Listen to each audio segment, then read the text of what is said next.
What's going on, guys? Rome Gaming here, back into the video. Today's episode, we're taking a look at the Conduit of Celestials for War Within, the new hero talents for Mistweaver monks. So to get started here, we're going to take a look at Celestial Conduit. So the August Celestials empower you, causing you to radiate nature damage on enemies, healing up to 5 injured allies within 20 yards over 4 seconds, split evenly among them, 1.5 minute cooldown. Looks like healing and damage done is increased per target up to 30%. This is a channeled ability that casting other healing or damaging spells cancels this effect.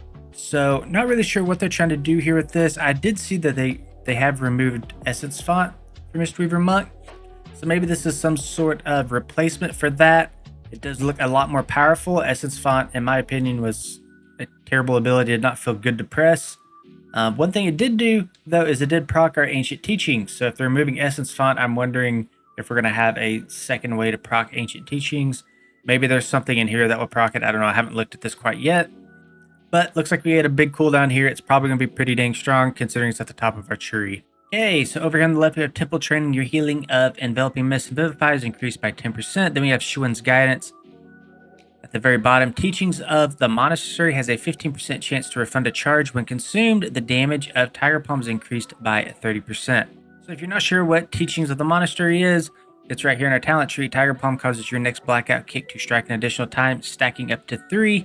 And then Blackout Kick has a 12% chance to reset the remaining cooldown on a Rising Sun Kick. So that charge that they're talking about refunding, I guess it's one of those 3 stacks here. So we have a % chance to refund one of those stacks. So it doesn't look super strong. The buff to Tiger Palm damage is not that much. To be honest, Tiger Palm does not do that much damage for us. So will be an interesting one. I guess the Enveloping Mist in the Vivify healing is pretty significant, but down here at the bottom, Shuin's Guidance, I don't think that's going to make a huge change to our playstyle. Okay, then to the direct right of that, we have Courage of the White Tiger. Tiger Palm and Vivify have a 50% chance to cause Shuin to claw your target for physical damage, healing a nearby ally for 200% of the damage done. Chances increased while Yulan, the Jade Serpent, or your Chi-Ji, the Red Crane, is active. So this will be an interesting one. It looks like it's going to be sort of passive healing that we're getting here. Again, Tiger Palm doesn't do a ton of damage, so I'm not sure how much healing we're going to be getting out of this. But it's really hard to complain about, right? Because it's passive damage and it's passive healing. We don't have to do anything special here besides just do our normal healing rotation. So I can't say anything bad about this node. It's just general buffs to Mistweaver, so pretty passive. Not something we're going to have to worry about too much, I don't think. And over here on the right-hand side, it looks like you choose between Restore Balance and Yulan's Knowledge. So it looks like we're going to be gaining Jade Wind while Chi-Ji, or our Jade Serpent, is active. And then at the very bottom for Mistweaver, if you go Yulan's Knowledge, Refreshing Jade Wind's duration is increased by 15 seconds. So if you don't remember what Refreshing Jade Wind is, this is basically a tornado that we summon. It's got a 45-second cooldown, and you have to pick it in our talent tree between this and Mistwrap. So it's a 45-second cooldown. It does healing up to 6 allies within 10 yards when you press it. Okay, so looking at these two, I'd assume we'd probably take Restore Balance here. That's just going to help buff our overall healing during high healing requirements. And another interesting thing here is I don't think it's going to require us to take Jade Wind with the top one. I don't know that for sure, but you gain Jade Wind while Chi-Ji's active. I would assume that means you don't need to have a talent point in Jade Wind. It just pops up whenever. But with Yulan's Knowledge, Refreshing Jade Wind's duration is increased by 15 seconds. You have to have Jade Wind as an ability to ever proc it, right? So I don't know, maybe somebody in the comments could clarify that for us. But to me, just looking at this, it looks like Restore Balance is going to be the pick of the two. Okay, and then over here, let's go back to the left-hand side of the tree. Heart of the Jade Serpent, consuming 8 stacks of Shielin's Gift, causes Yulan to decrease the cooldown time of Renewing Mist, Rising Sun Kick, Life Cocoon, and Thunder Focus Tea by 100% for 8 seconds. So this is really interesting because this is a problem that I have when playing Mistweaver Monk, is I hold on to my Shielin's Gift too long, and I have it at 10 stacks, so this kind of incentivizes you to use those stacks as much as you possibly can. So the more stacks that you're using, it looks like the more CDR that you're getting as well. But at the same time, I also don't like this because I want to hold on to those stacks for burst healing. I don't want to just waste them on CDR. So I don't know. This one feels kind of weird to me. I feel like I want to hold on to that gift for a high healing requirement. And if I'm using it when I'm not supposed to be using it to get some extra CDR, I'm going to run into a situation where I only have like 3 or 4 stacks. Whereas if I would just held on to it, I would have had 10 stacks, maybe like 15, 20 seconds ago. So just kind of looking at this, the more I kind of read about this and think about this, I do think we still want to be holding on to our gift stacks for high healing phases. We don't want to just be consuming them on cooldown for a little bit more CDR in our life cocoon. But yeah, very interesting one there. Going directly to the right of that, in the dead center of the tree, we have Strength of the Black Ox. So after Schwinn assists you, your next Enveloping Mist cast time is reduced by 50% and causes, however you say that, to grant an Absorb Shield to 5 nearby allies for 5% of your max health. Okay, so this is all kind of coming together a little bit more. I'm assuming this synergizes with the Courage of the White Tiger here, right? That 15% chance to have Schwinn Claw. So whenever that happens, then I guess this Strength of the Black Ox procs as well. So this is interesting. I don't know about you guys. I'm not hard casting Enveloping Mist too often. So I don't know how useful that 50% reduction in cast time is going to be. I normally just do the instant cast Enveloping Mist while channeling a Soothing Mist. So that's kind of interesting there. And then we also get the Absorb Shield for 5% of your maximum health. So I guess the more you scale with gear, the stronger that shield's going to be on your team, the more stamina you get. So I do like this because it looks like we're getting a lot more passive healing just through doing damage, right? The more we Tiger Palm, the more that we're going to be able to get some of this extra healing off, it looks like. So this is, I'm really liking this. Tiger Palm is also really good. We'll go back to the other talent tree really quick. So I think they're trying to incentivize teaching of the monastery a little bit more. Right, Tiger Palm causes, we already talked about this. Tiger Palm causes your next blackout kick to strike an additional time, stacking up to 3 times.